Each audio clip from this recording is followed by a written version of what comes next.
जय जय। आप सभी को नमस्कार।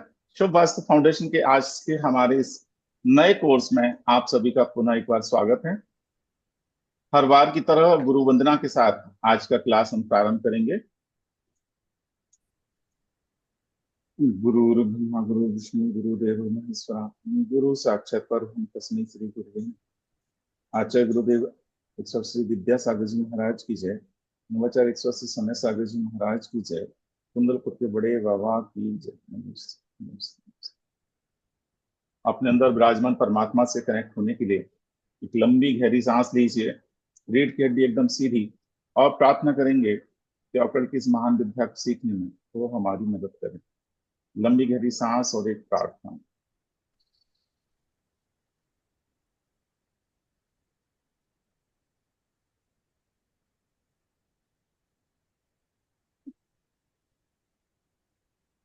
अरे फैन कौन। आज जो हमारी जर्नी शुरू हो रही है बड़ी खास है और आप लोगों ने ग्रुप पर ध्यान दिया हो तो AIO नाम दिया है, ऑल इन वन। ज्योतिष, वास्तु, मुहूर्त, इन सब चीजों का एक संयोजन इस कोर्स के अंदर आपको मिलेगा। हम लोग जिंदगी में कहा जाता है कि कोई बिना मुहूर्त के मतलब कोई मुहूर्त देख के आता नहीं है और कोई मुहूर्त देख के जाता नहीं है। आजकल तो सिस्टम हो गया, अधिकांश सीजर होने लगे हैं तो बोले मुहूर्त देख के आने लगे हैं लोग। लेकिन उसमें भी कई बार मैंने देखा मुहूर्त रखे की रखे रह जाते हैं और जीव को जब इस पृथ्वी पर आना होता है तब वो उस पृथ्वी पर आता है।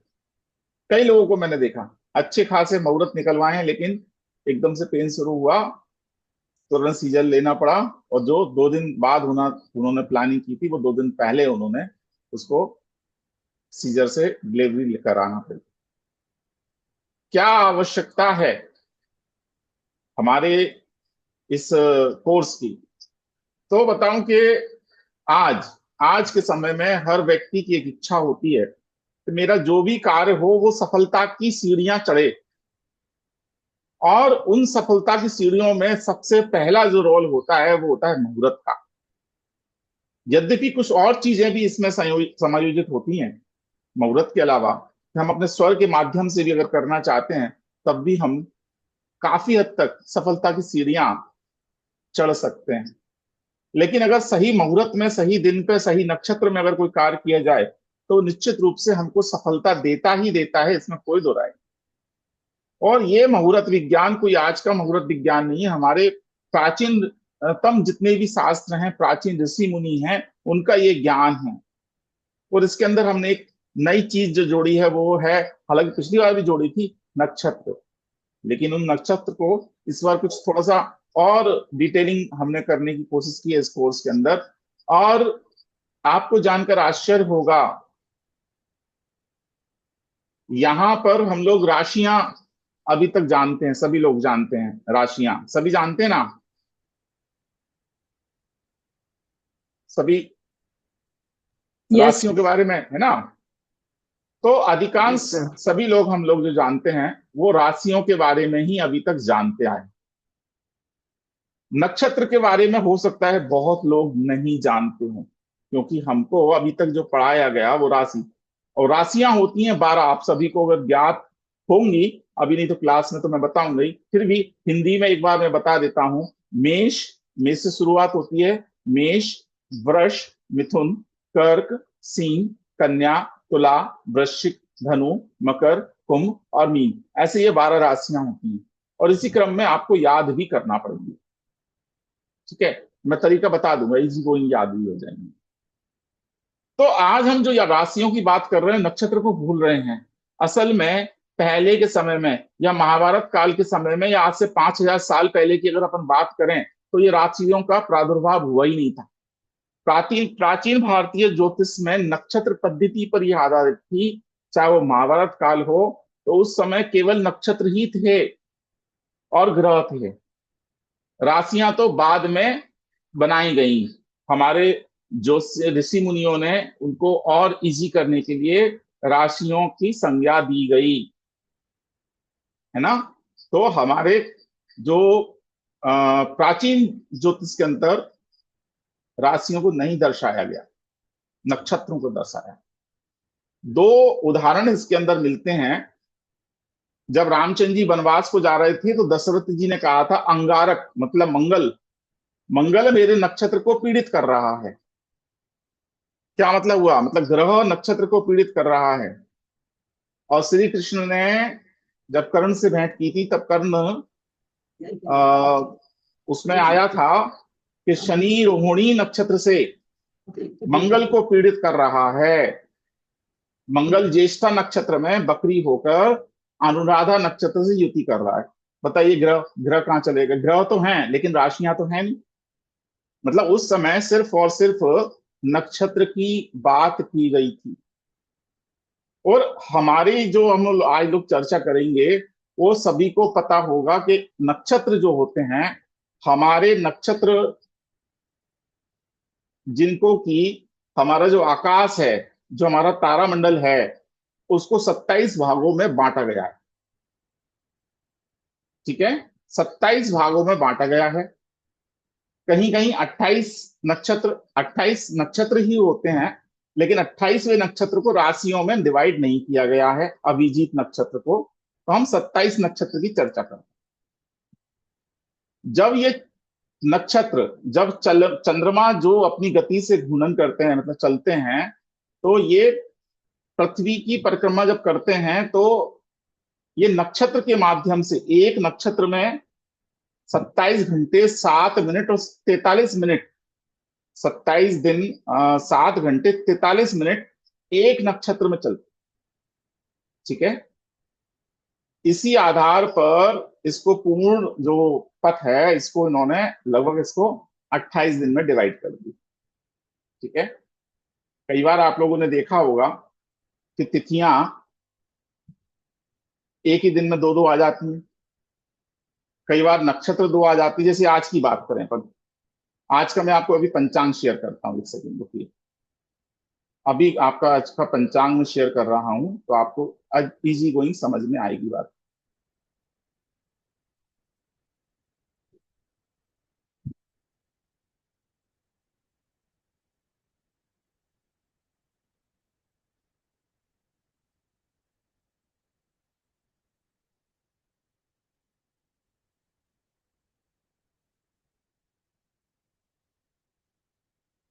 हर किसी के घर में एक कैलेंडर होता है। आजकल पंचांग वाले कैलेंडर हर किसी के घर में होने लगे हैं। तो ये तीर्थंकर वर्धमान कैलेंडर है, उसी को पंचांग के रूप में हम यहाँ आज ले रहे हैं। वैसे पंचांग एक लंबा आता है, उसको देखने का तरीका शायद आप लोगों को थोड़ा टिपिकल लगेगा, इसलिए मैंने इसको उठाया है। अब ऐसे ही आप सबके घर में एक कैलेंडर टंगा होता है, और आज हमारी 24, आप मैं थोड़ा सा और जूम कर देता हूँ, 24 आज की जो तारीख है वो है 24। ये 24 दिख रहा है सभी को? विजुअल है आराम से? अब इस 24 में देखो क्या लिखा है। यहां पर 24 में लिखा है अमावस। ठीक है, मतलब आज अमावस्या है, हरियाली अमावस्या है। हरियाली अमावस्या पर पहले के समय में बेटियां उस दिन घर पे आती थी, जिनकी नई नई शादी होती थी, एक दिन पहले आती थी और राखी करके फिर जाती थी। अब आजकल तो परंपराएं बदल गई है ना, काफी चेंज हो गई। ये अमावस, और यहाँ पे क्या लिखा है? गुरु पुष्य योग, यानी आज गुरु पुष्य योग भी है। मतलब गुरु और पुष्य, गुरुवार पुष्य नक्षत्र पे जिस दिन पड़ जाए तो उस दिन बहुत विशेष इसको महत्व है। लेकिन यहां पर अगर आप देखेंगे, इसके पहले का नक्षत्र अगर मैं आपको बताऊं तो यहां पर देखो नक्षत्र क्या लिखा हुआ है। ये नक्षत्र लिखा हुआ है, इस पे क्या लिखा हुआ है? पुनर्वसु नक्षत्र। और पुनर्वसु नक्षत्र का टाइम क्या लिखा हुआ है? 16:43। मतलब 4:43 तक जो नक्षत्र था, मेरा चंद्रमा का परिसंचरण जो घूमन था वो किसमें नक्षत्र में था? पुनर्वसु नक्षत्र में था। और उसके बाद में नक्षत्र चेंज होके कौन सा आ गया? अब इस समय हम कौन से नक्षत्र में हैं? इस समय हम हैं उस नक्षत्र। पुष्य नक्षत्र में हैं। और कल देखिए यहाँ पर क्या लिखा है।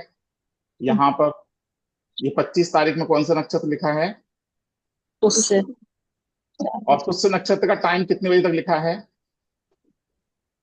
16 बजे तक, मतलब शाम को 4 बजे तक ये पुष्य नक्षत्र का टाइम लिखा हुआ है। श्रावण शुक्ला एकम, कल से श्रावण शुक्ला एकम लग जाएगा, 25 तारीख। तो इस प्रकार से हमारा जो कैलेंडर है, इस पर ये सारी चीजें लिखी होती हैं। अब यहां पर जो बात आती है वो ये वाली बात है कि जब पंचांग की आवश्यकता पड़ती क्यों है, पहली बात है ना, पंचांग की आवश्यकता क्यों पड़ती? तो हमारा जो भी, जैसे सूर्य होता है, तो सूर्य किसी ना किसी नक्षत्र के अंदर घूमते हैं।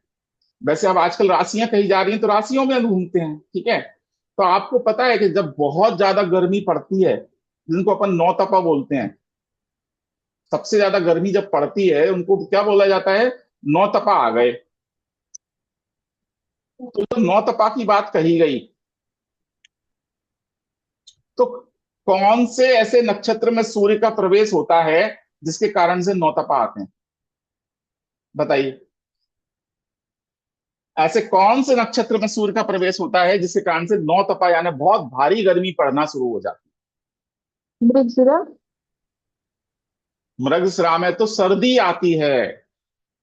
जब अति सर्दी, आप सोचिए रोहिणी नक्षत्र, सूर्य का रोहिणी नक्षत्र में जैसे ही प्रवेश होता है तो बहुत गर्मी आती है। ज्येष्ठ मास में जैसे ही रोहिणी नक्षत्र में सूर्य प्रवेश करते हैं तो बहुत ज्यादा गर्मी पड़ना शुरू हो जाती है, और 9 दिन तक एक नक्षत्र में सूर्य रहते हैं। उसके बाद आर्द्रा नक्षत्र में जब आते हैं सूर्य, तो बहुत वर्षा, अति वर्षा उस समय होती है। कुछ दिन पहले ही आर्द्रा नक्षत्र से होकर निकले हैं, अब पुनर्वसु में संचरण है। आर्द्रा नक्षत्र, उस समय बहुत वर्षा होती है। और सूर्य जब मृगशिरा में होते हैं तो बहुत ज्यादा सर्दी पड़ती है।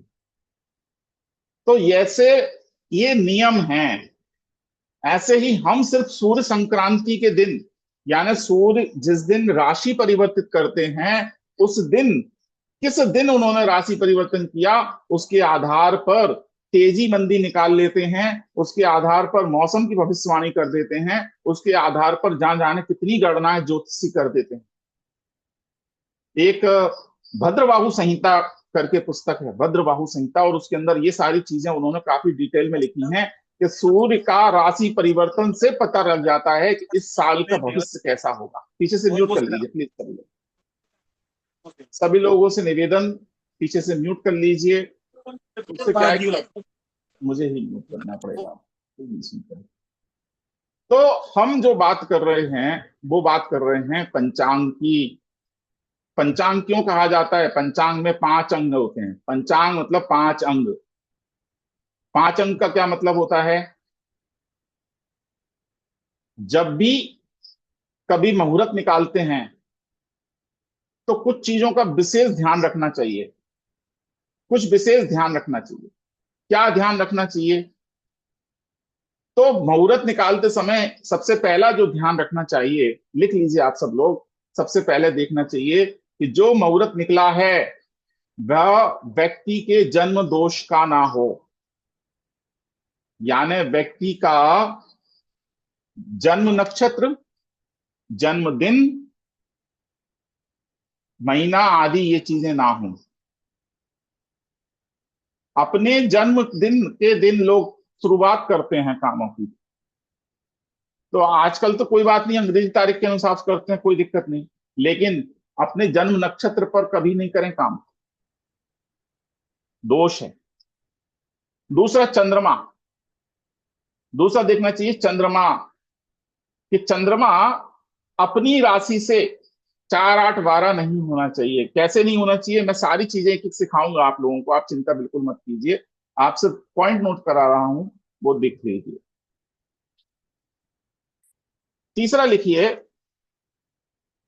उस समय का लग्न, लग्न शुद्धि, लग्न शुद्धि। चौथा लिखिए, उस समय की कुंडली, उस समय की कुंडली। अगर हम इन चीजों पर ध्यान रखेंगे तो निश्चित मानिए कि हमारा जो मुहूर्त निकलेगा वो बहुत शुद्ध निकलेगा।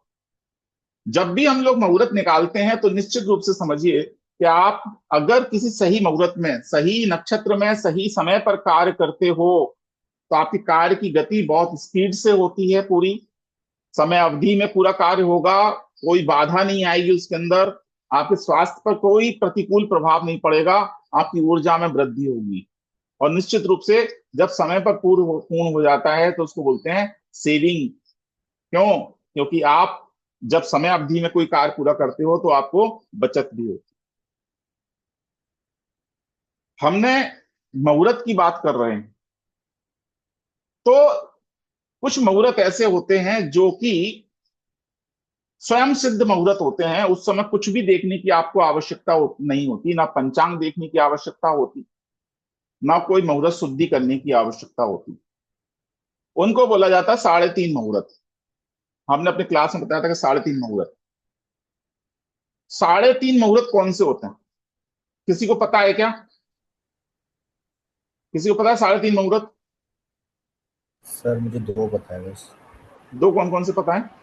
अक्षय तृतीया और दशहरा।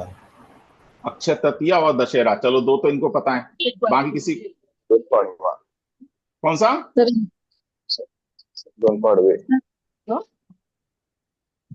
चलो देखो, पहला होता गुड़ी है पड़वा। गुड़ी पड़वा। हाँ, गुड़ी पड़वा जिसको अपन चैत्र शुक्ल प्रतिपदा बोलते हैं, गुड़ी पड़वा पहला मुहूर्त है आपका। दूसरा है वैशाख शुक्ल तृतीया या अक्षय तृतीया जिसको कहा जाता है, वैशाख शुक्ल तृतीया यानी अक्षय तृतीया। तीसरा है दशहरा। दशहरे को आप कोई भी काम कर लीजिए बिना मुहूर्त देखे, कोई दिक्कत नहीं। और चौथा होता है दीपावली। और दीपावली को चूंकि आधा मुहूर्त कहा गया, क्योंकि कुछ मायने में क्यों कहा गया इसको भी मैं आगे क्लियर करूंगा।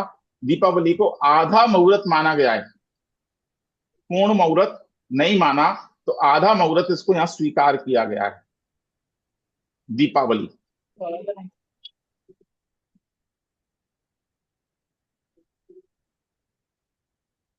ठीक है, तो ये 3.5 मुहूर्त ऐसे होते हैं जिस दिन आपको कुछ भी देखने की आवश्यकता नहीं।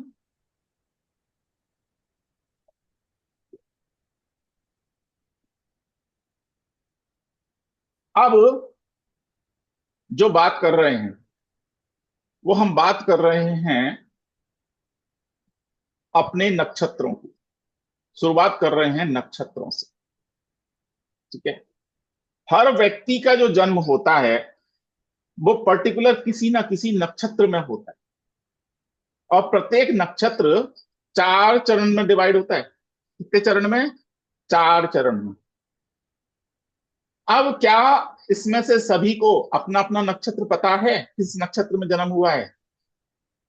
यानी चलो इतनी तो अवेयरनेस है कि भाई हमको अपने नक्षत्र के बारे में पता है।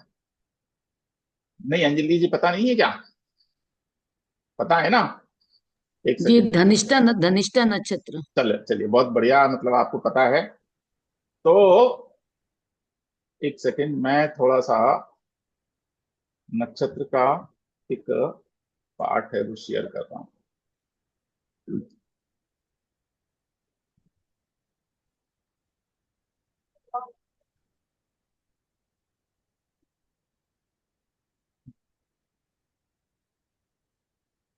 तो हमारे जो नक्षत्र होते हैं वो शेयर कर रहा हूं आपके सामने।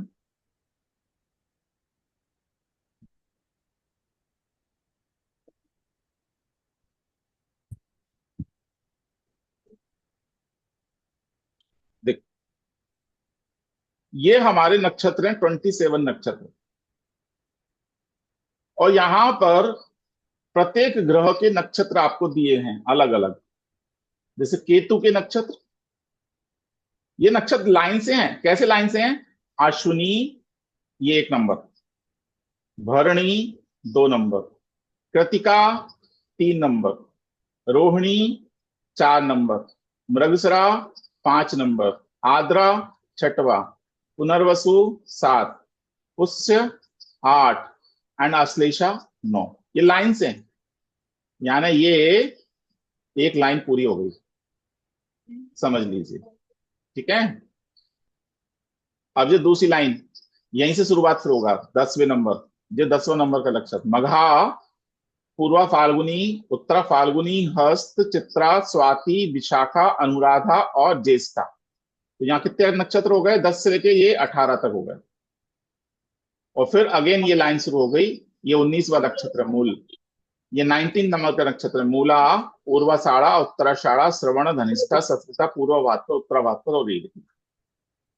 और इन्हीं नक्षत्रों के यहाँ पर कौन सा ग्रह किस नक्षत्र का स्वामी है ये लिखा हुआ है। तो इसको लाइन से लिखने का तरीका इसीलिए आपके सामने ऐसे लिख दिया कि आप इजी गोइंग इनको समझ सकें कि कैसे इनको लिखा। इनको याद करने का भी एक तरीका है।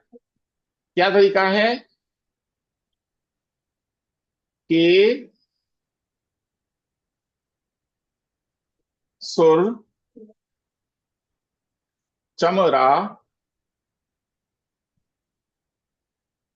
केसुर, चमरा और खुशबू, ये याद करने का तरीका। यानी सबसे पहले किसके नक्षत्र आएंगे? केतु के, फिर शुक्र के, फिर रवि के, फिर चंद्र के, फिर मंगल के, फिर राहु के, फिर गुरु के, फिर शनि के और फिर बुध के। ठीक है, क्लियर है बात? तो कैसे नक्षत्र बटे होते हैं ये आपको समझ में आई बात? इसमें किसी को कोई प्रॉब्लम प्रॉब्लम हो तो बताओ, हैंड रेस कर देंगे। इजी है। तो हमने यहाँ क्या सीखा कि नक्षत्र कौन कौन से होते हैं और वो कौन कौन से नक्षत्र किस किस ग्रह के अंदर विराजमान होते हैं। अब एक मजे की चीज आपको बताता हूं, पढ़ाना बताता हूं। हमारा नक्षत्र किसी ना किसी नक्षत्र में जन्म हुआ है, तो हमारे नक्षत्र से जो पूर्व नक्षत्र है वो हमारे लिए सबसे ज्यादा फायदेमंद नक्षत्र है, जिसको अति मित्र नक्षत्र कहा जाता है। क्या कहा जाता है? अति मित्र नक्षत्र। जैसे किसी का जन्म रेवती नक्षत्र में हुआ, तो उस रेवती नक्षत्र के पहले का नक्षत्र कौन सा है? 27वां नक्षत्र कौन सा आएगा? उत्तरा भाद्रपद नक्षत्र। यानी उत्तरा भाद्रपद नक्षत्र उसके लिए बहुत बढ़िया है।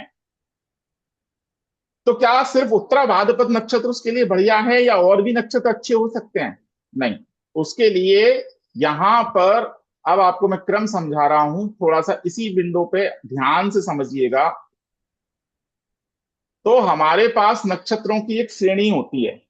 क्या श्रेणी होती है? तो सबसे पहले लिख लीजिए जन्म नक्षत्र। क्या लिख लीजिए? जन्म नक्षत्र। सबसे पहला है जन्म। ठीक है, जन्म। दूसरा नक्षत्र है संपत, मतलब संपत्ति देने वाला, संपत। दूसरा नक्षत्र कौन? संपत। तीसरा नक्षत्र लिखिए विपत, मतलब विपत्ति देने वाला, विपत। दूसरा लिखिए क्षेम, चौथा नंबर पर क्षेम। 5वें नंबर पर लिखिए प्रत्यारी, प्रत्यारी। नेक्स्ट लिखिए साधक,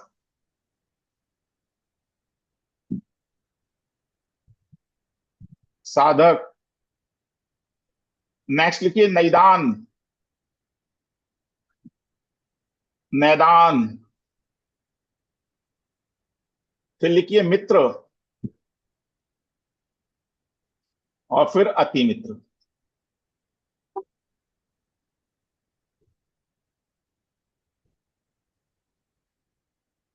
यानी किसी व्यक्ति का अगर अश्विनी नक्षत्र में जन्म हुआ है, अगर किसी व्यक्ति का अश्विनी नक्षत्र में जन्म हुआ है, तो उसके लिए संपत नक्षत्र जो है, संपत नक्षत्र कौन सा बनेगा? भरणी। तो हमेशा अपने नक्षत्र से गिनना शुरू करते हैं। तो कहां से गिनना शुरू करेंगे? उसके लिए अश्विनी वाले के लिए 1 नंबर यही है। ठीक है, दूसरा नंबर भरणी है, तीसरा कृतिका है, ऐसे इस तरह से अति मित्र नक्षत्र के लिए अश्लेषा होगा। ठीक है, कौन सा होगा? अश्लेषा।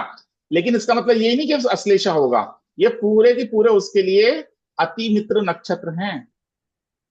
ये पुष्य, अनुराधा, उत्तरा भाद्रपद, ये सभी उसके लिए अच्छे हैं। ठीक है,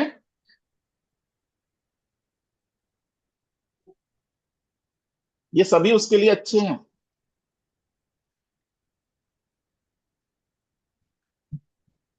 तो कौन कौन से नक्षत्र में कार्य करना चाहिए?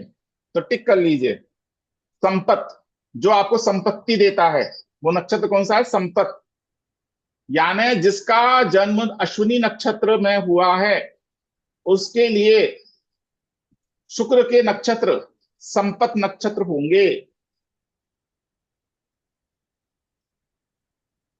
उसके बाद क्षेम नक्षत्र में भी कार्य किया जा सकता है।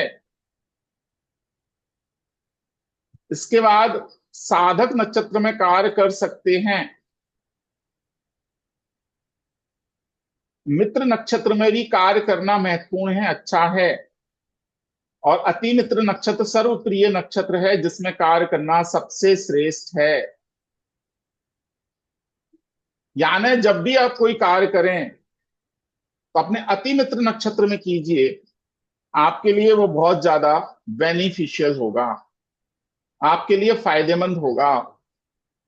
उस नक्षत्र की चीजें अपने पास रखिए, उस नक्षत्र का भरपूर प्रयोग कीजिए, आपके लिए बहुत बढ़िया होगा। ये चीज क्लियर है या नहीं है? अगर मान लीजिए किसी का रोहिणी नक्षत्र में जन्म हुआ, मैं चेंज कर रहा हूं थोड़ा सा, किसी का रोहिणी नक्षत्र में जन्म हुआ है, किसी का रोहिणी नक्षत्र में जन्म हुआ है, उसका पहला नक्षत्र कौन सा है? जन्म नक्षत्र कौन सा कहलाएंगे? रोहिणी। रोहिणी। संपद नक्षत्र कौन सा होगा? मृगशिरा। ठीक है, विपत कौन सा होगा? पुनर्वसु। विपत कौन सा नहीं, होगा? आद्रा। आद्रा होगा। आद्रा। क्लियर है? तो इस प्रकार से हम इन नक्षत्रों को आराम से निकाल सकते हैं। सर, अश्विनी नक्षत्र वाले के ये रेवती नक्षत्र 27वां नक्षत्र होगा ना? अश्विनी नक्षत्र का 27वां नक्षत्र कौन सा होगा? अश्लेषा बताया था ना। सर, वो जो आपने बताया था जो हमेशा बेनिफिट रहता है, वो एक आगे अच्छा, का जो उसका 27वां उससे पीछे वाला तो लास्ट कौन सा है? रेवती। रेवती। रेवती होगा ना? यस, रेवती नक्षत्र उसका 27वां है, आगे वाला नहीं, पीछे वाला। जी सर, थैंक यू। क्लियर है? यहां तक क्लियर? कोई क्वेश्चन तो नहीं यहां तक? आगे बढ़े। सर मेरा अब एक बात, क्वेश्चन था। हाँ यस पूछो। जी सर, मेरा एक क्वेश्चन था। जैसे आपने बताया कि जन्म नक्षत्र में जो है कोई भी काम नहीं करना चाहिए, तो क्या यस। जन्म नक्षत्र का जो अल्फाबेट है उससे अपना कोई काम भी स्टार्ट नहीं करना चाहिए उससे? नहीं, अल्फाबेट सब, अलग बात है। हम तो सर वो तो नक्षत्र ज, से एसोसिएटेड होता है ना, वो तो। न, वो राशि राशि में काम नहीं करना राशि चाहिए। राशि। राशि में काम नहीं करना चाहिए, तो राशि में तो और भी चीजें हो जाती हैं ना। तो राशि के नक्षत्र में फिर राशि के नक्षत्र पे नहीं करना चाहिए, और ये उस राशि में जब चंद्रमा गोचर कर रहा हो तो नहीं करना चाहिए। राशि तो मतलब नक्षत्र अगर की उसका अल्फाबेट ले सकते हैं ना, जन्म ले नक्षत्र का सकते हैं, अल्फाबेट ले अल्फाबेट सकते हैं? अल्फाबेट ले सकते हैं, अल्फाबेट में कोई दिक्कत नहीं है। अच्छा, ठीक है ना? है सर। ऐसा जी सर। अपने जन्म नक्षत्र की चीजें छोड़ देना चाहिए। अपने जन्म नक्षत्र का आगे पढ़ाऊंगा मैं, सारी चीजें आएंगी, काफी अच्छी तरह से आएंगी, चिंता नहीं करो, अभी तो पहला दिन ही है। जी सर। अब दूसरी चीज अपन समझते हैं। अच्छा, अभी मैंने जो नक्षत्र बताए, इन नक्षत्रों पर हमारा कुछ चीज आधारित है। इन नक्षत्रों के ऊपर वो क्या चीज आधारित है? इन्हीं नक्षत्र पर। ये 27 नक्षत्र पर हमारे हिंदी के जो महीने हैं, वो उनके नाम इन्हीं नक्षत्र के ऊपर निर्भर हैं। हिंदी के महीने कौन कौन जानता है? हिंदी के महीने चित्राक्षी, मैं जानती निवेदिता जी, हूँ, हाँ, मैं भी जानती हूँ। अंजलि जी नहीं जानते, मुझे भी पता है। प्रोफेसर जी साहब जी जी को पता है। चलो बोलूं एक बहुत साथ? बढ़िया। हाँ बोलिए बोलिए। चैत बैसाख जेठ आषाढ़ सावन भादो कुआर कार्तिक अगहन अ, अगहन अगहन, अगहन या अगन पूस माओ माघ फागुन। फागुन। हाँ, ये 12 हमारे महीने हैं हिंदी के। जनवरी फरवरी तो हमने खूब पढ़ लिए, अब अपन पढ़ रहे हैं थोड़ा सा ज्योतिष। तो इसमें इस चीज की एक विशेषता है। कौन कौन सी? चैत्र वैशाख ज्येष्ठ आषाढ़ श्रावण भादो कुमार कार्तिक अगहन पूस माघ और फागुन, है ना। तो कुंवार को बोलते हैं अश्विन, है ना, आश्विन मास बोलते हैं कुंवार को। तो अब ये जो हमारे अभी नक्षत्र आपने पढ़े, तो जो भी महीना होगा, जो भी महीना होगा उसकी पूर्णमासी के दिन अथवा आगे पीछे आ जाता है कई बार वो नक्षत्र। वैसे तो क्योंकि काल का प्रभाव है इसलिए, अदरवाइज जिस दिन पूर्णमासी होगी उस दिन वही नक्षत्र होगा जो उसके महीने से संबंधित है। जैसे इस समय कौन सा महीना चल रहा है? श्रावण का। तो पूर्णिमा के दिन कौन सा नक्षत्र होगा? रक्षाबंधन वाले दिन श्रवण श्रवण, नक्षत्र। श्रवण नक्षत्र होना चाहिए। तो कहीं ना कहीं वो आ जाएगा, सुबह आ जाए, दोपहर में आ जाए, शाम तक आ जाए, आ जाएगा। ठीक है ना। तो इसी प्रकार से हमारे 12 महीनों के नक्षत्र बने हुए हैं। जय चैत्र, चैत्र के लिए आप लोग बताइए कौन सा नक्षत्र है 27 में से? सर चित्रा नक्षत्र आएगा। चित्रा नक्षत्र। चैत्र में आएगा चित्रा नक्षत्र। वैशाख में विशाखा नक्षत्र। शाखा। विशाखा। ज्येष्ठ में ज्येष्ठा ज्येष्ठा। आएगा। ज्येष्ठा। चैत्र वैशाख ज्येष्ठ। अब आषाढ़ में उत्तराषाढ़ आएगा या पूर्वाषाढ़ आएगा सर? दोनों में आएंगे, दोनों। दोनों में से कोई भी नक्षत्र आ सकता है, उत्तराषाढ़ा या पूर्वाषाढ़ा। चैत्र वैशाख ज्येष्ठ आषाढ़। श्रावण में श्रवण, श्रावण श्रवण में आ गया। उसके बाद भादों में पूर्व भाद्रा या उत्तरा भाद्रा? अब निवेदिता जी आप नहीं बोलेंगे, है ना। अब वो दूसरों से पूछते हैं। पूर्व भाद्रपद उत्तर भाद्रपद, है ना। अब आता है कुंवार। कुंवार मतलब अश्विन मास, अश्विन मास। बोलो प्रतीक्षा। सर अश्विनी नक्षत्र। अश्विनी नक्षत्र, ग्रेट, ठीक है। कार्तिक मास, कार्तिक, अंजलि जी कार्तिक मास। कार्तिक, कृतिका। कृतिका, है ना। अब अगेन, अगेन, अगेन को बताओ कौन सा। अब अगेन को पढ़ने के लिए इसका दूसरा नाम अपने को देखना पड़ेगा। क्या अगेन को और क्या बोलते हैं? जैसे कुंवार को अपन ने क्या बोला? अश्विन, है ना। ऐसे ही अगेन को क्या बोलते हैं? दूसरा नाम है इसका मृगशिर। क्या नाम है? ना ना ना, मृगशिर। मगा नहीं, मघा तो अलग। मृगशिर नक्षत्र। मृगशिरा नक्षत्र। तो मृगशिरा। मृगशिरा। पौष, पुष्य। पौष पुष्य नक्षत्र। पुष्य। माघ, मघा नक्षत्र। मघा नक्षत्र। फाल्गुन में फाल्गुन, पूर्वा फाल्गुनी उत्तरा फाल्गुनी। पूर्वा फाल्गुन है, उत्तरा फाल्गुन, है ना। हो गए पूरे। तो इस प्रकार से ये हमारे 12 महीने जो हैं वो 15 नक्षत्रों के ऊपर अपना पूरा करते हैं साल। 15 क्यों कहे मैंने? क्योंकि 3 नक्षत्र पूर्वा के साथ में भी जुड़े हुए हैं। कौन से नक्षत्र? पूर्वा फाल्गुनी, पूर्वा भाद्रपद और पूर्वाषाढ़ा। क्लियर है? अब आगे आते हैं।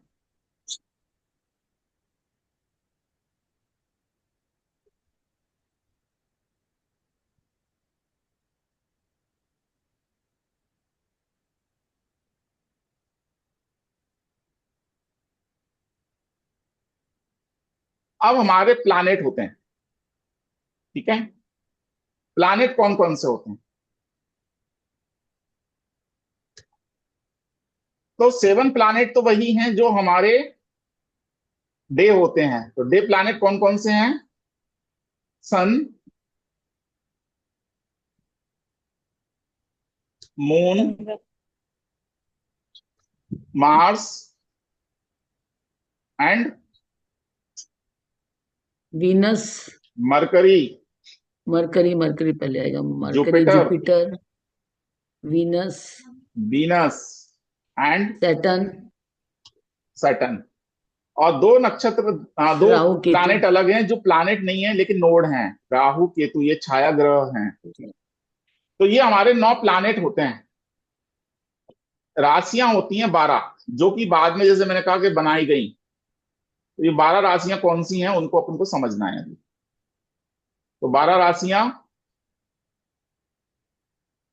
एक सेकेंड मैं देखता हूं मेरे पास अगर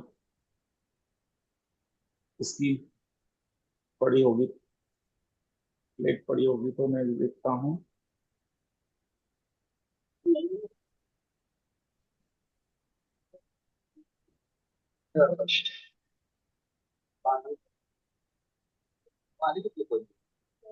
शीना कहाँ है?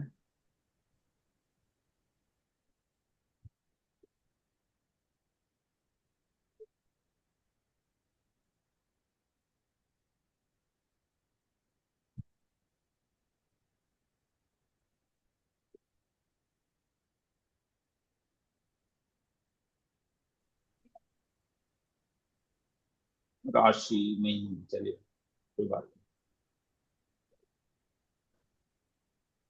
नहीं। तो राशियां होती हैं, एक नंबर पे है मेष,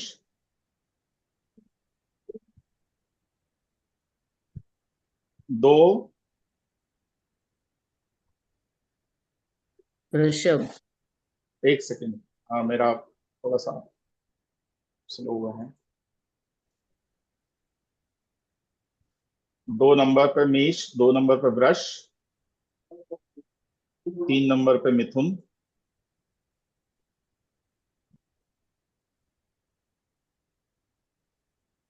4 नंबर पे कर्क, 5 नंबर पे सिंह,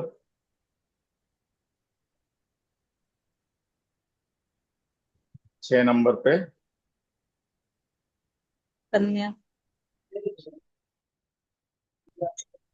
कन्या, ठीक है।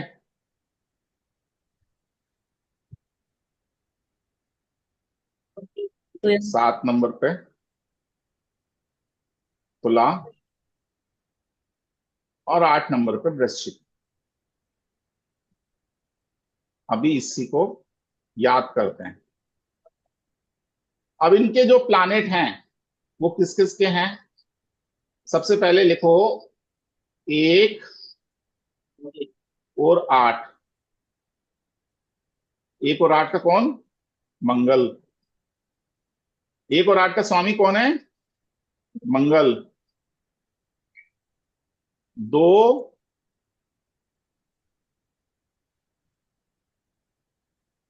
और 7 का स्वामी कौन? बताओ। शुक्र है सर। वीनस है ना। 3 और 6 बुध, आ गया।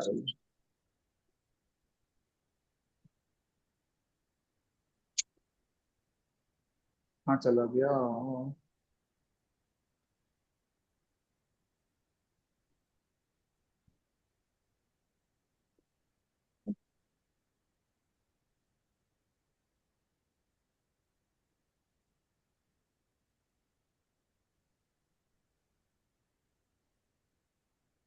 ये थोड़ा सा स्क्रीन गड़बड़ कर गई, यहां से इसको स्टॉप करता हूँ, दोबारा ओपन करने की कोशिश करता हूँ।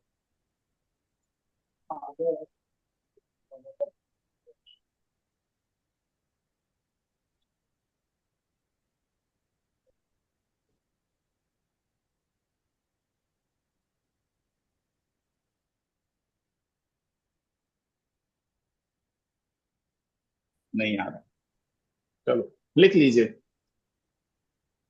लिख लीजिए फटाफट। हाँ, तो 3 नंबर और 6 नंबर बुध। बुध, 4 नंबर, 4 नंबर लिख लीजिए चंद्रमा।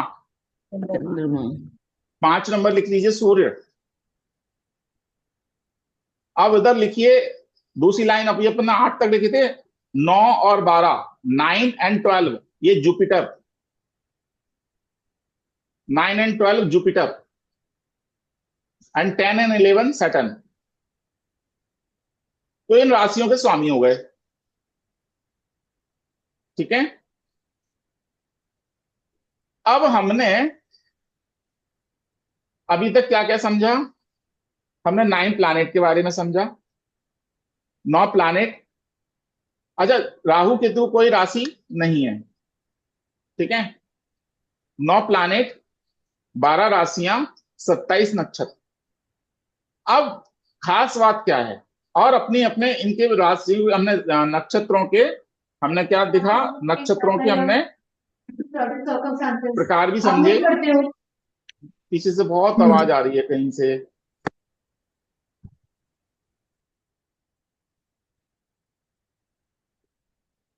अब जो बात है वो ये है कि प्रत्येक राशि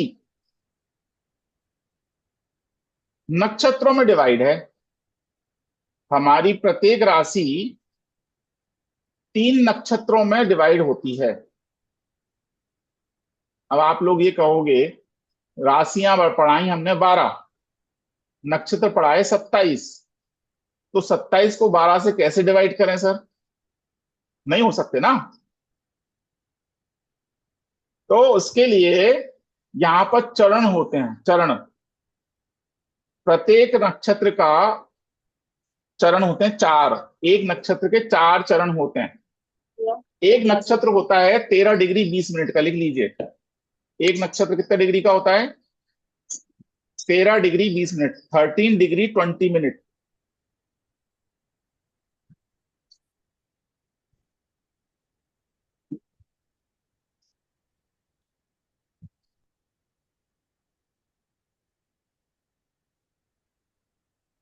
एक नक्षत्र कितने मिनट का?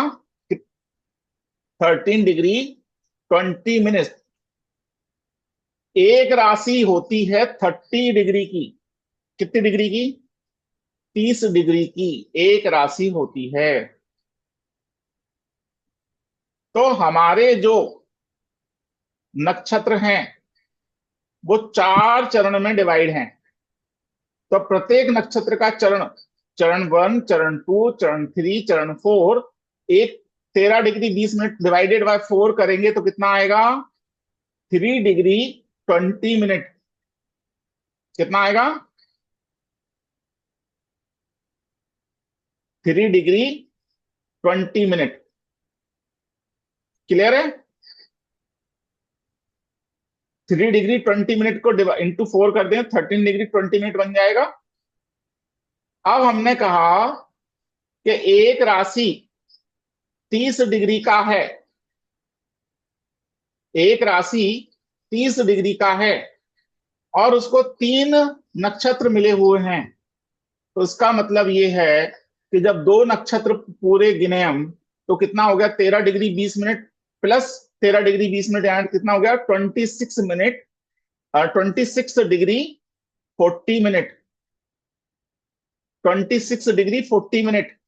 इसको 30 डिग्री करने में कितना कम है? 30 डिग्री करने में कितना कम है? 4 डिग्री 60 ती- मिनट है। अरे 3 3 minute degree 20, 3 minute 3 3 degree degree 20 20 minute, second 20 minute, 3 degree 20 minute, जो कि एक चरण होता है। नक्षत्र का एक चरण होता है। कहने का मतलब क्या है? कहने का मतलब यह है कि प्रत्येक राशि को 9 चरण दिए गए हैं। 9 चरण मिलकर एक राशि बनाते हैं। तो 2 नक्षत्र पूरे आएंगे और एक नक्षत्र का एक चरण आ जाएगा। यानी पहली राशि हमारी कौन सी है?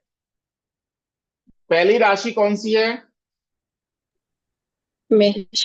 मेष, है ना? मेष, एरीज। इसको 3 नक्षत्र में पहला नक्षत्र कौन सा था? अश्विनी। अश्विनी के पूरे 4 चरण मिल गए। भरणी के पूरे 4 चरण मिल गए। अश्विनी, भरणी, तीसरा नक्षत्र कौन है? कृतिका। कृतिका। कृतिका का कितने चरण मिलेंगे? एक। एक मिलेगा कृतिका सर। का एक चरण मिलेगा। ठीक है, कृतिका के बचे हुए 3 चरण, कृतिका के बचे हुए 3 चरण किसके पास जाएंगे? वृषभ में आ जाएंगे सर, दूसरी राशि में। वृषभ में आ जाएंगे, दूसरी राशि में। हम्म, क्लियर है? 3 चरण इसके आ गए।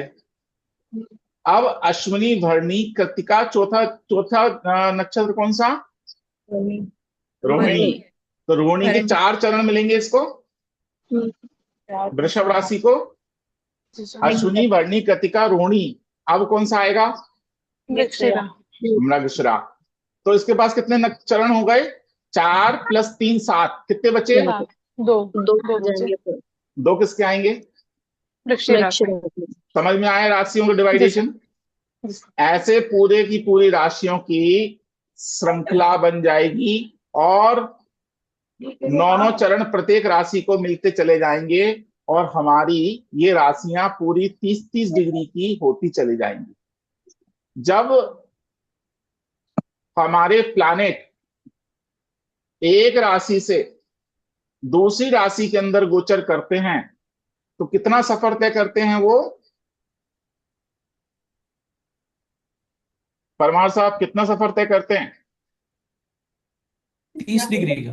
30 डिग्री का सफर तय करते हैं। यानी एक राशि से दूसरी राशि तक जाने में उसको 30 डिग्री चलना है। क्लियर है? अब समझो, जब उसको एक राशि से दूसरी राशि में जाने में 30 डिग्री का सफर तय करना है, तो ये जो प्लैनेट है जो सफर तय कर रहा है, अगर वो दूसरी राशि में पहुंच जाएगा तो हर बार उसकी डिग्री बढ़ती हुई जाएगी कि नहीं जाएगी? उसकी कंपाउंड डिग्री बढ़ती चली जाएगी। यानी हर राशि के अंदर अगर हम ये कहें कि किसी प्लैनेट की कंपाउंड डिग्री कितनी है, टोटल डिग्री कितनी है, तो जिस राशि में वो बैठा है और उसके पहले वो जितनी राशि चढ़ के आया है, उन सबका टोटल करके वो प्लैनेट जितनी डिग्री इस राशि में है उसको हम बोलते हैं कंपाउंड डिग्री। ये चीज हो सकता है थोड़ा टफ लग रही हो सकता है टफ लग रहा हो, लेकिन मैं समझा दूंगा, इजी कर दूंगा इसको। ठीक है, अब समझो, जब प्लैनेट चलते हैं तो एक राशि से दूसरी राशि का सफर जो तय करते हैं, तो एक होती है बाउंड्री लाइन। बाउंड्री लाइन क्या है? अभी उसको मैं समझा देता हूं, एक सर सेकंड। पानी ले लीजिए। हाँ, ले लिया मैंने उनको, थैंक यू।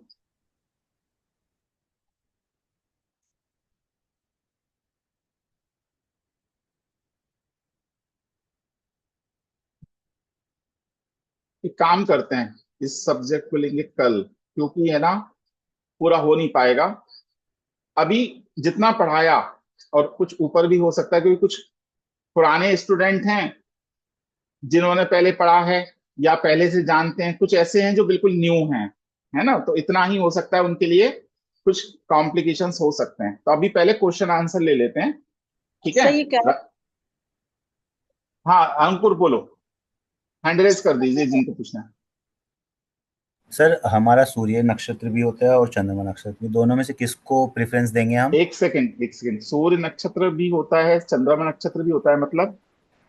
सर जैसे नक्षत्र, सूर्य का भी नक्षत्र है, मतलब जब सूर्य चलता है, और चंद्रमा भी चल रहा है, तो हाँ, इसमें हम तो हम चंद्रमा के नक्षत्र को प्रेफरेंस देंगे क्योंकि चंद्रमा एक ही दिन रहता है एक नक्षत्र में, सूर्य 9 दिन रहता है एक नक्षत्र में। जी सर, 9 दिन की 14 दिन नक्षत्र में कह रहे हैं, राशि अच्छा। में नहीं।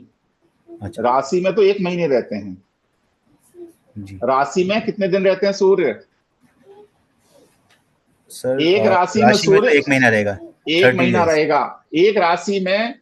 सॉरी 9 नहीं 14, हाँ जी यस आप 13 दिन कुछ डिग्री, 13 डिग्री कुछ मिनट रहते हैं, तो 13 दिन कुछ मिनट रहेंगे। यस, तो सर दूसरा क्वेश्चन जी, दूसरा, हाँ बोलो।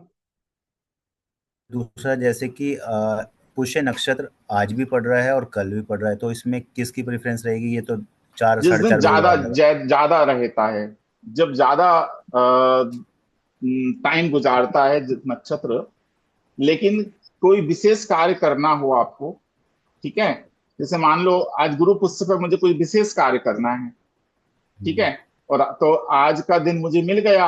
अब अगर मेरी राशि के हिसाब से चंद्रमा का संचरण वगैरह ठीक मिल रहा है, मुहूर्त ठीक मिल रहा है, तो फिर आज मैं वो काम कर लूंगा, ठीक है। वैसे क्या इसे पुष्य नक्षत्र कहा जाएगा? तो चूंकि शुक्रवार को ज्यादा टाइम वो दे रहा है, इसलिए उसे शुक्रवार के दिन का ज्यादा प्रेफरेंस है। लेकिन मुझे अगर अपना अपना काम निकालना है, तो काम निकालने के लिए तो व्यक्ति सब कुछ कर लेता है, ठीक है, तो सब मान लेता है, बोले नहीं नहीं वो तो आ गया। एक उदाहरण देता हूं, देखो दीपावली 2 बार मनने लगी आजकल, सारे त्योहार 2-2 बार मनने लगे। कारण क्या होता है?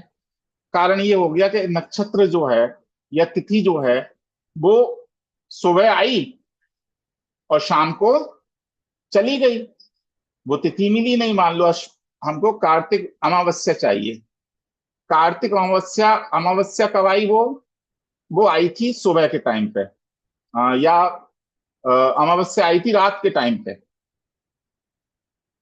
दूसरे दिन शाम को चली गई, शाम को मिली नहीं, पूरे दिन अमावस्या रही लेकिन 6 बजे चली गई, ठीक है। तो लोगों ने क्या मानना कब चाहिए?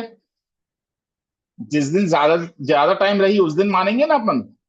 लेकिन नहीं, त्योहार कब का है साहब? रात का है। लक्ष्मी पूजन कब करना? रात को करना। तो आई कब? वो रात में आई थी ना, तो लक्ष्मी पूजन तो रात में होगा ना, नहीं तो अगले दिन अमावस्या तो चली गई वो दिन में, हम रात में पूजन कैसे करेंगे? लक्ष्मी पूजन रात में कैसे हो पाएगा? अमावस्या नहीं मिल पाएगी। तो कुछ इस प्रकार से भी लगा लिया जाता है। हाँ प्रतीक्षा, पूछो क्या है। सर मेरा ये क्वेश्चन, जैसे आपने पंचांग बताया कि पंचांग के 5 भाग होते हैं, मतलब 5 अंग होते हैं, उससे मिलके पंचांग बनता है। तो सर जैसे कि क्या होता है, मोटा मोटा जैसे वार और ये तिथि नक्षत्र, और नक्षत्र तिथि वार करण, नक्षत्र करण और तिथि योग, वार योग करण योग, योग योग। योग। हाँ तो यस, सर इसमें जो योग और करण है वो प्लीज आप बताएंगे क्या इस पे? बता देंगे, बीच में बता देंगे। जी सर। और सर मैं ये बोल रही थी, जैसे कि क्या होता है कि जो तिथि होते हैं, ठीक है, तिथि के हिसाब से भी हम कुछ, और उसमें क्या दग्ध राशि वगैरह वो सब एडवांस हो आएगा, जाएगा? सब आएगा, चिंता अच्छा मत आएगा ना करो, वो? अच्छा सब अच्छा आएगा। ठीक है। हाँ हाँ टेंशन निकाल के, दिमाग से टेंशन निकाल के बैठो, एक एक ठीक है चीज आएगी आपको पास, है ना। कौन ठीक सी है। अंधलोचन है, कौन से मंदलोचन है, कब सामान खोएगा तो मिलेगा कि नहीं मिलेगा, फलाना ढिमका, विवाह कब करना, ये सब चीजें कब क्या करना, सब चीजें आने वाली है। अच्छा मुहूर्त है तो सब चीजों का आएगा, ठीक है। अच्छा। नहीं सर, वो एक्चुअली पंचांग का मुझे वो पार्ट, मुझे योग और करण का थोड़ा सा सब कंफ्यूजन है, इस वजह से मैंने आपको बोला। टेंशन जी मत लो, सब चीजें आएंगी, है जी ना। ठीक है सर। बिल्कुल। जी हाँ निवेदिता थैंक जी। सर ये कंपाउंड वाला जो अभी आप बताए वो नहीं, मेरे को बिल्कुल भी चलो समझ में बिल्कुल इजी, इजी समझ लीजिए, इजी वे में नहीं। समझ लीजिए। आप तो केपी में भी थे ना? नहीं सर, हम केपी में नहीं थे, हम लाल किताब में थे, लाल ओके ओके किताब। ओके ओके, सुनो सुनो, देखो जैसे मेष राशि कितनी डिग्री चली? हाँ, मेष राशि 2.25 दिन चलेगी सर। अरे कितनी डिग्री चली? कितनी डिग्री चली? मतलब 30 कितनी डिग्री डिग्री होते हैं? 30 डिग्री। जी। ओके। मेष से फिर दूसरी राशि कितनी डिग्री से शुरुआत होगी? दूसरी राशि फिर 30 के बाद, मतलब 30 के बाद से पकड़ लीजिए तो 31 से लेके 60 60 तक, आएगी। 60 तक। जी। तीसरी राशि कितने तक चली? 90 तक, हाँ 90 90 तक। तक। जी जी अब जी मान लीजिए सूर्य 4 नंबर राशि में है, जी सूर्य 4 नंबर राशि में है 15 डिग्री के, जी। 15 डिग्री के, तो कितना सफर तय करके वो 4 नंबर राशि में आए हैं? हाँ तो 90 डिग्री ऑलरेडी चल के फिर 15 डिग्री और आए हैं। तो टोटल कितना डिग्री हो गया? 105 डिग्री। 105। 105 डिग्री के सूर्य बैठे हैं आपकी कुंडली में। तो पर सर ये जब हम कंपाउंड है, ये कंपाउंड है, केपी में यूज किया जाता है इसको। सामान्य अच्छा, तौर पे तो सूर्य आपकी डिग्री में कौन सी राशि में कितने डिग्री के बैठे हैं यही देखा जाएगा। हाँ लेकिन अगर हम आपसे कह दें कि हाँ 125 डिग्री के सूर्य आपकी कुंडली में बैठे हैं, हाँ अब आपको आना चाहिए कि 125 डिग्री के सूर्य आपकी कुंडली में बैठे हैं, तो आप निकाल के हमें बता सकें कि वो किस राशि में बैठे हैं और कितनी डिग्री के बैठे हैं। बताओ जरा, फटाफट ने बताओ। 125 डिग्री के सूर्य बैठे हैं किसी कुंडली में, तो किस राशि में कितनी डिग्री के बैठे हैं? सर सिंह राशि में 5 डिग्री के हो गए। ये लो, सिंह राशि के 5 डिग्री का, क्योंकि 4 राशि 120 डिग्री क्रॉस कर दिए और जी। सिंह राशि में 5 डिग्री में गोचर कर। तो क्लियर? सर जब हम मुहूर्त करते हैं या पढ़ते हैं या हम कुछ गणना करते हैं तो हम राशि के हिसाब से गणना करेंगे कि कंपाउंड के हिसाब से करेंगे? नहीं, राशि के हिसाब से करेंगे। लेकिन ये मैंने इसलिए बता दिया आप लोगों को कि कभी कभी केपी वाले आ जाते हैं ना, तो फिर वो बोलते हैं सर कंपाउंड में इतना है, डिग्री इतनी है, तो निकालना आप लोगों को आ जाए, है ना, आ जाए आप लोगों को निकालना। रचना जी। सर जैसा भी आपने बताया नक्षत्र की आधे दिन में स्टार्ट हो गया है, और सर जैसे तिथि मानते सूर्योदय से नई तिथि मानी जाती है कि सूर्योदय जब हुआ तो वो तिथि भले ही 2 घंटे की होती है, तो सर वो माननी होती है या कैसे? मतलब ये देखिए, जैसे ना मान थोड़ा तो वही होती है कि उदया तिथि को ही माना जाता है, नियम तो यही है। लेकिन मैंने आपको दीपावली के उदाहरण देके समझाया ना ये कि सर उदया तिथि क्या थी, तो दीपावली हमें कब मनाना थी? अगले दिन मनाना थी।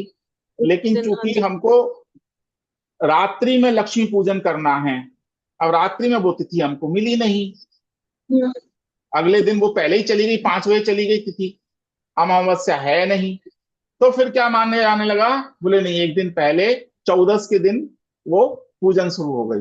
और अधिकांश 2-3 साल से तो यही हो रहा है। सही तरीका तो यही है कि उदया तिथि को मानो, है ना। लेकिन कोई कार्य, क्योंकि उदया तिथि में जो कार्य होता है वो सर्वश्रेष्ठ माना जाता है। लेकिन चूंकि आजकल क्या है, एक एक समय क्या होता था, लोगों के पास साधन नहीं थे देखने के, कुछ भी नहीं था, सिर्फ पंचांग जैसा रहता था, और गांव के पुजारी ने जो बता दिया पंचांग देख के वो सर्वश्रेष्ठ था, और वो मानते महाराज कब की दीपावली है, इतने तारीख की दीपावली, वो सब मान। अब आजकल क्या होता है, टीवी चलाई, उस पर डिबेट चलती है, दीपावली होगी 14 तारीख को या 15 तारीख को, सही तिथि क्या है, कब मनाए दीपावली, और ये जिस पर डिबेट चलती है लगातार, मोबाइल पे सब पे है। तो क्या है कि वो इतना ज्यादा बवंडर फैला देते हैं जिसके कारण से कंफ्यूज कर देते हैं सर, हाँ। प्रॉब्लम हो जाती है। तो जो लोग जानते हैं समझते हैं वो अपने हिसाब से मना लेते हैं। अब दूसरी बात, मुझे चलो 15 को ही मनाना है, 14 को नहीं मनाना, लेकिन सब लोग 14 को मना रहे हैं, सब लोग 14 को पटाखे फोड़ रहे हैं, सब लोग 14 को नए कपड़े पहन रहे हैं। अब घर पे सब लोग, अरे यार 14 को हम नहीं मनाएंगे तो अच्छा नहीं लगेगा सबके साथ में, क्योंकि है ना, ये जनपद सत्य बोल लेते हैं इसको, क्या बोलते हैं, जनपद सत्य। जब सब लोग मान रहे हैं तभी अपन भी मान लो। अब इसी में एक और चीज बताता हूं, जैन दर्शन में दीपावली का महत्व होता है भगवान महावीर के मोक्ष कल्याणक से, यानी उस दिन भगवान महावीर को निर्वाण प्राप्त हुआ था, मोक्ष गए थे, इसलिए दीपावली मनाते हैं। वैष्णव दर्शन में रामचंद्र जी अयोध्या आए थे, इसलिए स्वागत में दीपक जलाई, दीपमालिका जलाई। तो वो दीपमालिका कब जली? रात्रि में। तो उनके हिसाब से कौन सा हो गया, वो रात्रि चाहिए। और जैन दर्शन में क्या चाहिए, हमें प्रातःकाल मुहूर्त बेला चाहिए। तो प्रातःकाल की मुहूर्त बेला हमें कब मिली? 15 को मिली। तो दीपावली कब मनी? 15 को मनी। 14 को किसकी मनी? उन्होंने कहा हमें तो रात्रि चाहिए, तो उनके रात्रि में बन गई। लेकिन बोले लक्ष्मी पूजन करना है या फटाके फोड़ना है या ये करना है, कपड़े पहनना है, तो भैया ठीक है कर लो, जनपद सत्य में शामिल हो जाओ। तो ये उस हिसाब से भी चलते हैं, ठीक है। अच्छा, किसी और कोई क्वेश्चन? आज के लिए विदा लेते हैं, सभी के लिए नमस्कार। आपका एक बार आभार कि आप सब लोगों ने क्लास ज्वाइन किया, सभी के लिए बहुत बहुत धन्यवाद। कल पुनः मुलाकात होगी और कल हम चर्चा करेंगे किस प्रकार से अपन कुंडली देखते हैं, कैसे कुंडली के प्लैनेट को देखेंगे, जिससे आगे जब अपन जेम्स को पढ़ेंगे तो आपको इजी होगा। सभी के लिए नमस्कार, जय जिनेंद्र। थैंक जय यू सर। जिनेंद्र, जय जिनेंद्र, थैंक यू सर।